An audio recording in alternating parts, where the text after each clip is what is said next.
Hey guys, thank you so much for tuning into the show today. We really do appreciate it. So, on today's show, I've got another special guest, and he is none other than the Mayor of Macon, Lester Miller. So, if you're from Macon, you know who Lester Miller is, and not only do people in this area know who he is, they've now seen firsthand some of the really incredible things that have happened under his leadership. Now, I've lived in Macon my entire life, and I think a lot of times it's easy for people to sort of focus on the negative things that happen in every community, but people may not know it. Right now, Macon is a very happening place.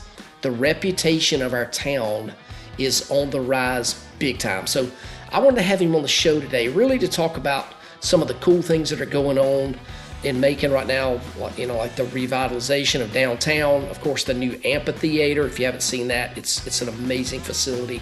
And of course, my favorite thing, which is the state-of-the-art Rhythm and Rally Pickleball Facility. It is the world's largest indoor pickleball facility. And you may not know it, but leadership groups from cities all over the country come to Macon, Georgia, come to this facility every single month to learn how this happened, how we did it, so they can take it back to their cities. So it's a pretty amazing thing that's happening. And of course, none of this would have happened without great leadership. And of course, Mayor Lester Miller is a great leader. So here it is, my conversation with the Mayor of Macon, Lester Miller.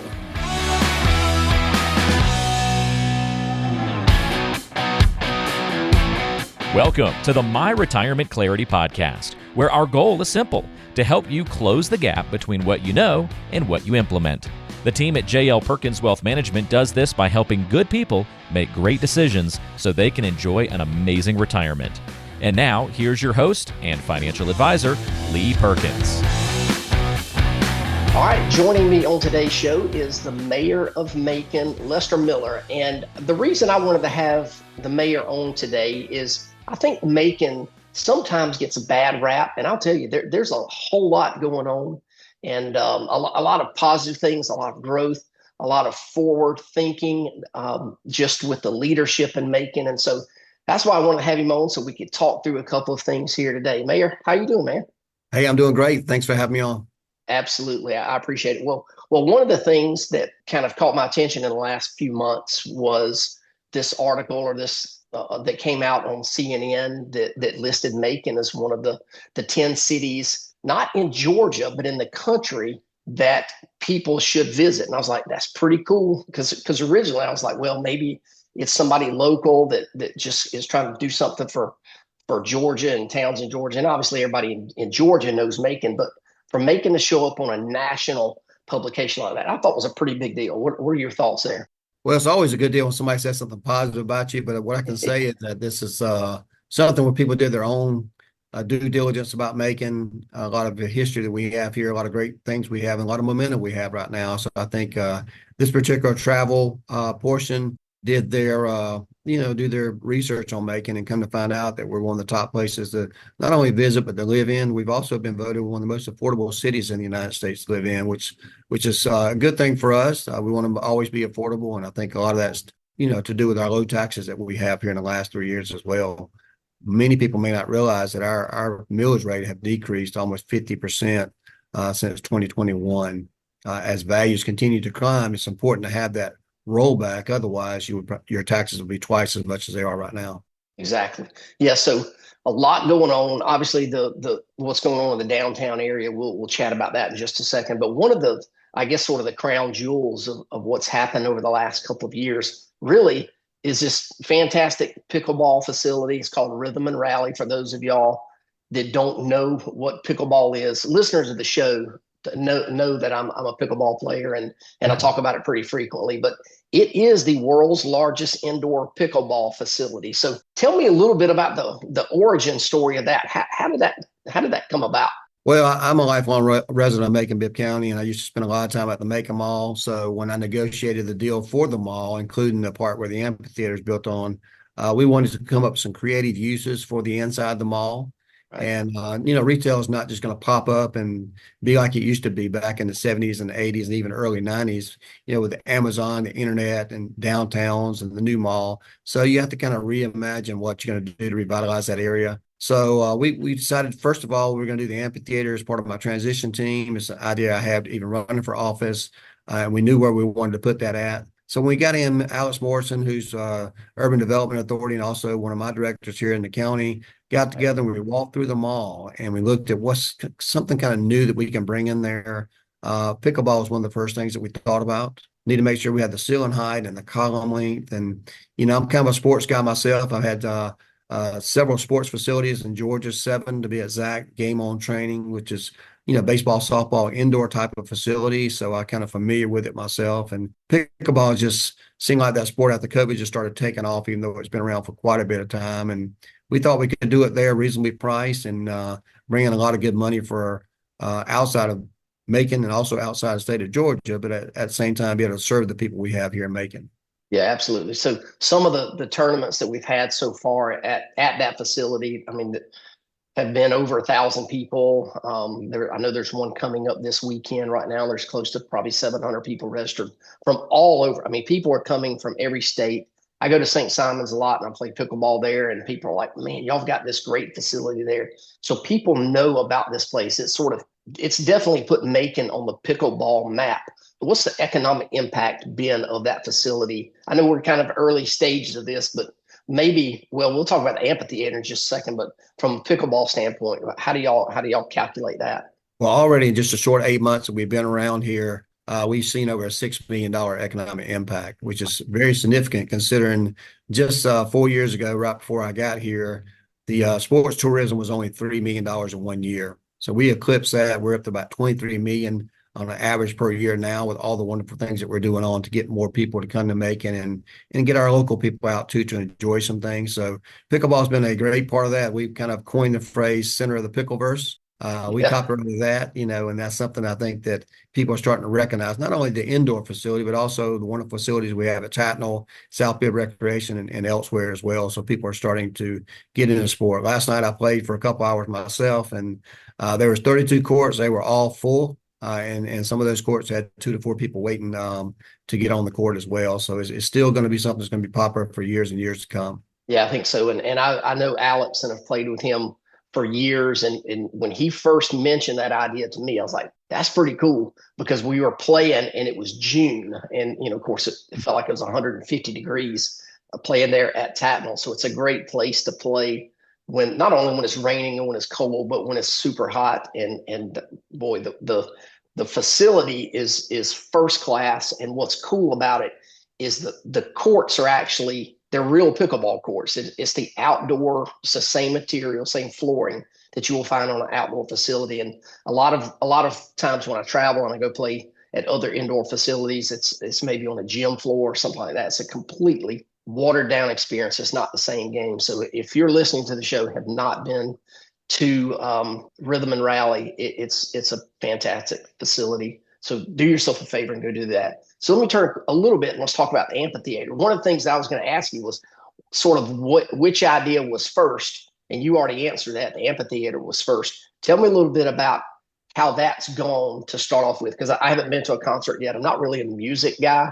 I mean, I used to be in my younger years, but I don't get out as much and go to concerts. What's the story on that been to this point, which just probably, I guess you've been doing it maybe 5 or 6 months. Right. Since right around end of March, 1st of April. Yeah. We got several great shows coming in the future, but it's done wonderful. We've exceeded our expectations already this year. But when you think about music is something that brings people together of all genres, of all backgrounds, all ethnicities.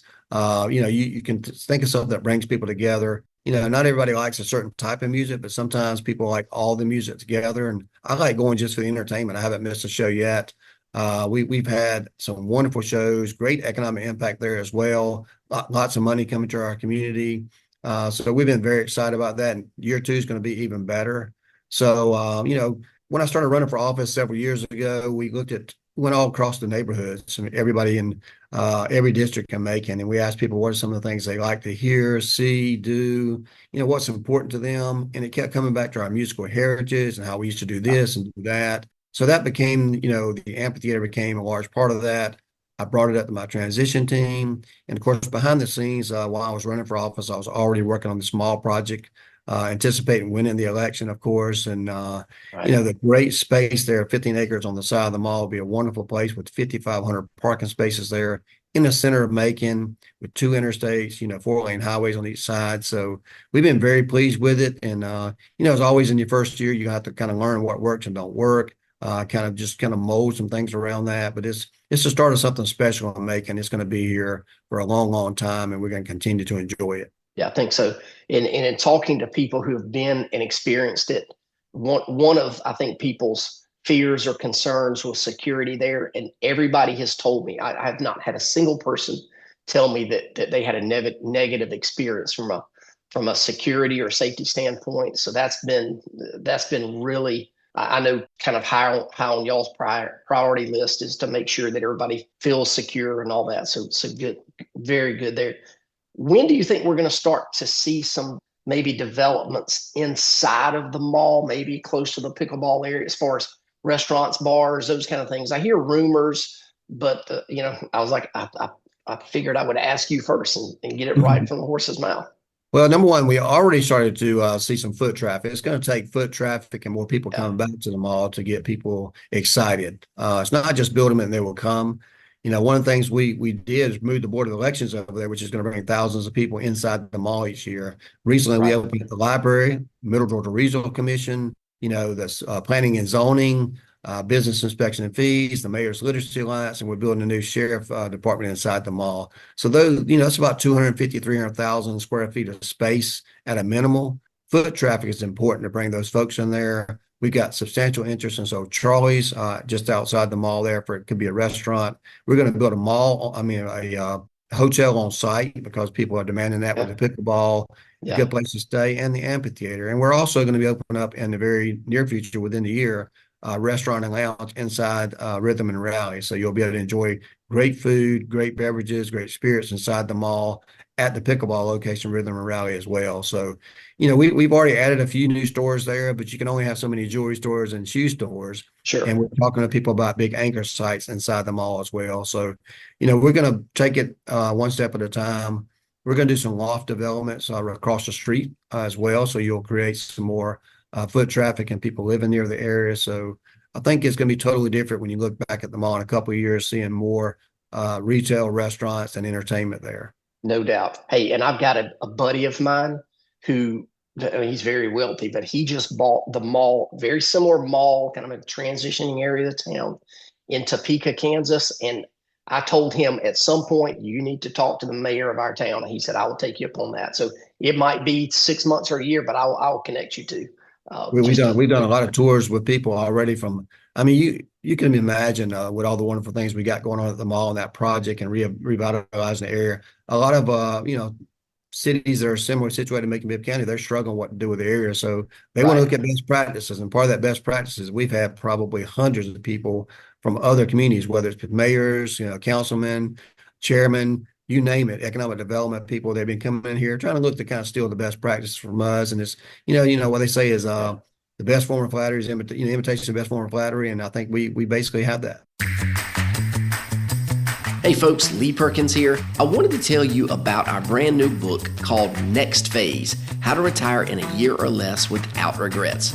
It's all about helping you prepare for the next phase of your life, whatever that looks like for you. So, if you're ready to make the most of your next phase, or if you're already retired and aren't sure you're doing all you can to get the most out of your retirement, then you'll want a copy of this book. All you have to do is text Next Phase to 478-475-2050, and we'll send you a copy right away. You can also access additional resources and register for one of our upcoming workshops at our website, www.myretirementclarity.com. Thanks for listening. Now back to the show. Let's turn quickly to downtown, and we're sort of running a little. We got maybe another 10 or 15 minutes, but tell me a little bit about what's happened in downtown over the last 3 to 5 years, because it's evident you're seeing more restaurants and things like that. But tell me a little bit about that, and then we can talk a little bit about what you see maybe is on the horizon for the next 3 to 5 years for downtown. Sure. Well, we just won the top city, not downtown in the United States, which is great for us. well deserved, and all the great things that people are doing behind the scenes. So what I see is it continues to drive, continue to thrive. We're expanding the downtown, lots of lofts, restaurants, retail, entertainment, making it more children friendly, making it more diverse to make sure everybody in our community can see themselves in the downtown. At the same time, keeping it safe and working on the growing pains that we have. What you'll see is some more hotels coming in, some more convention centers coming in, and a incredible expansion. Large playground on 3rd Street. You'll see it takes up almost a whole block. It's going to be great for children. And we're going to continue to see people that are, maybe they've grown a little bit older and now they want to move downtown to a vibrant downtown where it's very walkable and accessible. So we're starting to see a lot of folks that are non-traditional move back downtown. Perhaps they've outgrown their houses, their children are no longer there. All they have is grandchildren now, don't want the large yards to take care of. So they're starting to move downtown. So we're starting to see a good diverse age group moving downtown too. We want to make sure we have something for everybody, including our senior citizens. Got it. All right. So that was one of the things that I was going to ask. Who is the typical person that you're seeing move downtown? Because there are lofts popping up everywhere. And I know a few people that have moved down there, but I think it's interesting that you said maybe what we wouldn't think is, we probably wouldn't have the thought that somebody that's retiring, maybe downsizing their house, don't want the acres, don't want to cut grass, they can move downtown and you can walk a lot of places. So that's pretty neat because like we talked about before we hit record here, I have people come to my office all the time and they ask me, Lee, where should we retire to? I like the beach, I like the mountains. And I mean, you can do whatever you want to. I don't necessarily know that I would just pick up and move. I mean, one of the reasons that I'm a lifelong Macon person. I've been here my whole life. This is where my family, my friends, my church is, and this is home. And so I think Macon's got a lot to offer. But I've just, I'm 54 years old. I've never really given thought to possibly moving downtown in a loft apartment. But it sounds like it's becoming more and more popular. And can you see that as a trend going forward? Oh, no doubt. We're starting to see a little bit different demographic coming down there. Like I said, it's a good mix. We're having probably in the next year another 400 lofts coming on. We're building some right behind City Hall ourselves. Robert Hatcher's got his project going on down there on Cherry Street, just going to bring in several hundred. And we have about 275 more, a couple of blocks from here. Anything from your Warner Robins airmen who are coming down here in large droves to Macon because they want that good quality of life and something to do, vibrant downtown, to, like I said, a lot of people are selling their house out in other areas that are a little bit older coming downtown Macon because they can enjoy the museums we have here, the restaurants down here, the retail. All we're missing now is a store, and we're working on that. And, we got a new national park coming down and some more other things coming on the horizon in the next 2 to 3 years. So there's going to be more to do for everybody, particularly our senior citizens. Right. What's any plans for Central City Park? I keep hearing rumors of maybe trying to get the Flag City shootout back, and maybe they did a small version of it that was done. Well, we already there. We've had numerous tournaments there this summer already, including Flag City site tournaments as well. Carroll Creighton Park is a great park. We've got a skate park there. Macon Bacon signed a new extension there, so they're going to be here for a long time. We're going to look now of redoing the whole entrance to the park as you get through that bridge right there that everybody complains about there with the bumpy strips underneath the railroad trestles. We finally found what's causing all those problems and the water there. We bought the property right there. It used to be the batting cages. Okay. We're getting the other property there, which is Norfolk Southern Building. That's going to be a great parking area there and a good entrance into the park. Really decorate that, make it look a lot more presentable and nice. We've hosted, like I said, baseball and softball. I've done a lot of that stuff in my past, and the facilities I had. We've hosted numerous tournaments this summer. Hundreds of teams have been coming to play there without much incident at all. So we're going to continue to build upon that and make it, a place for everybody, and also connect everything with the trail there. I think a lot of people want the walking trails, and National Park will certainly connect that all the way to Amos and River Park pretty easily. Right. Maybe one other thing here, sort of as we get towards the end, these 55 and older retirement communities, your more active lifestyle, those things are popping up everywhere. I mean, of course, you got the villages down in Florida. I think there's maybe a Del Webb property, a Sun City or whatever it is in Griffin, and there's some others in Atlanta. Is there anything like that, any potential of some other places like that in Macon on the horizon? I know that's not something that the county or the city would do, but any potential developers or investments in something like that on the near horizon? Well, I've met with several because we want to make sure we have a place for the people to retire to because of our lower Right. taxes and because of the discounts you get once you get to be older on taxes, both on the school side and the county side. There are some Sure. exceptions there that will give people even lower taxes. So there's a couple of developers we've met with. They've already spoke to planning and zoning about acquiring the land. Some of them already own the land to do some nice, affordable types of senior living. So I think we will have some senior communities here outside the few that we have already. We want to attract people of all ages. And I think that's one way Mhm. to do it. And with the low taxes that we have, the great quality of life, the fact that you can get to a lot of places without very much traffic, I think is going to be a driving force behind that. So yes, I think in the next 3 to 5 years, you'll see a couple of new retirement communities popping up in Bibb County. Yeah, I think people sometimes discount the tax favorability of not only Macon but Georgia. I mean, people sometimes want to move to Florida or move to Tennessee because they don't have state tax. Well, a lot of people don't understand that once you're 62, the Georgia gives a really good break on state taxes, and once you're 65 and older, most retirees don't pay state taxes. I mean, you can't get away from federal taxes. Right. We're a big proponent of minimizing taxes for all of our clients, and so we try to make sure, hey, you don't have to move to Florida because you go to Florida, they got higher property taxes and they got alligators. That's two things. So stay here in Macon and enjoy what we got here. So maybe one final thing here. Anything else that's kind of on the horizon, that something you may be excited about that might be upcoming that people, listeners, may not be aware of? Well, I think there's a lot to be excited. We're going to start attracting those great companies like Costco and Trader Joe's and Yeah. maybe a Dave and Buster's and those types of things because we're just getting the clientele here to do that. We're getting the income levels up. I'm very Right. excited about what's going to be happening at the airport, the largest guitar FBO out there, new airlines coming to that.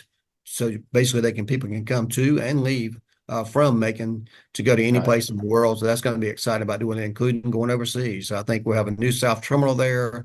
The national park is coming, which is going to bring 1.3 million visitors per year as opposed to Wow. 155,000. So wonderful things coming to Macon. A lot to do in the next 4 years. I'm excited to be able to lead that effort. Awesome. Good deal. Well, Mayor, thank you so much for your time here today. Like you said, there's a lot going on. And if you're listening to the show, just do a little research and talk to some people that are in the know. Like he mentioned, Alex Morrison. He's just somebody, one of the community leaders that has a lot of information about what's going on. And even though I've been here for forever, there's a lot of things going on that I'm not aware of. So I appreciate you hopping on the show today and just sharing with us a little bit about Macon, your love and your passion for Macon. And yeah, one of these days, we'll have to do it again. So I appreciate the effort, and I will welcome the invite back when we got some more things going on that we can share, including Toby Sofsky and some other things. Absolutely. We'll take you up on it. Well, thanks again, and we'll talk to you soon. Take care. All right. Thank you. Appreciate it.